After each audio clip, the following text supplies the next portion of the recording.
Shadow-seeing groundhogs may not have taken climate change into consideration, with a new report showing seasonal changes across the U.S. It looks like spring could come as much as 10 to 20 days early across our area.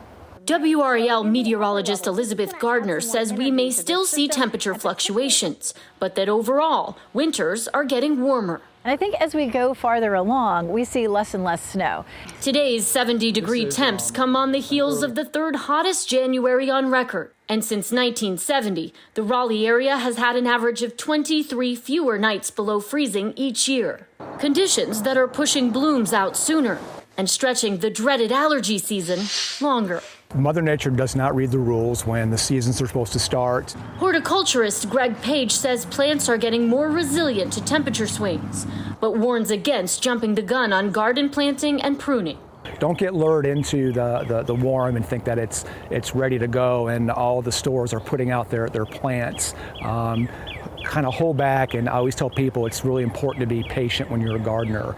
But entomologist Matt Bertone says pests may be ready to party, with climate changes that could urge mosquitoes to hatch earlier or more lawn-destroying fall worms to migrate to our region. There are certain situations where if the parasites and predators don't get them, if the conditions are just right, then more of them survive, more of them breed, they get here earlier, and we may have more of an impact.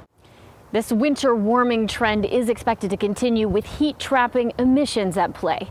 According to the report, 41 states are projected to see 3 to 4 weeks fewer freezing days by the end of the century. In Raleigh, I'm Liz McLaughlin, WRAL News.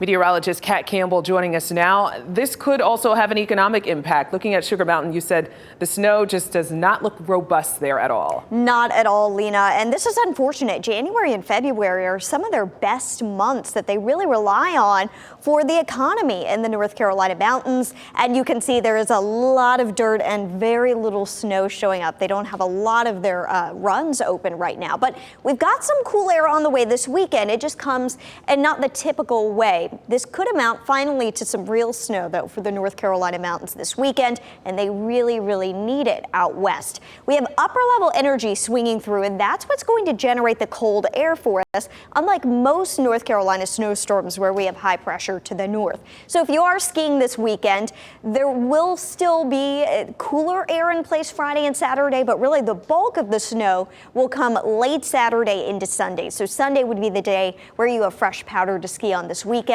Friday and Saturday, though, cool enough to make some snow with temperatures in the 40s, definitely better than the 60s that much of the mountains saw today. And by Sunday, down to 34 with sizable snow expected for the North Carolina mountains. Let's take a look at the potential for 3 inches of snow or more.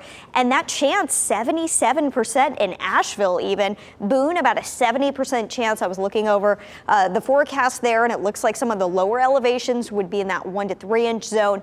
Possibly over 3 inches for some of the higher elevations of the North Carolina mountains. So this should bring quite a bit of winter weather out west this weekend. For us, it's looking like a chilly rain. 50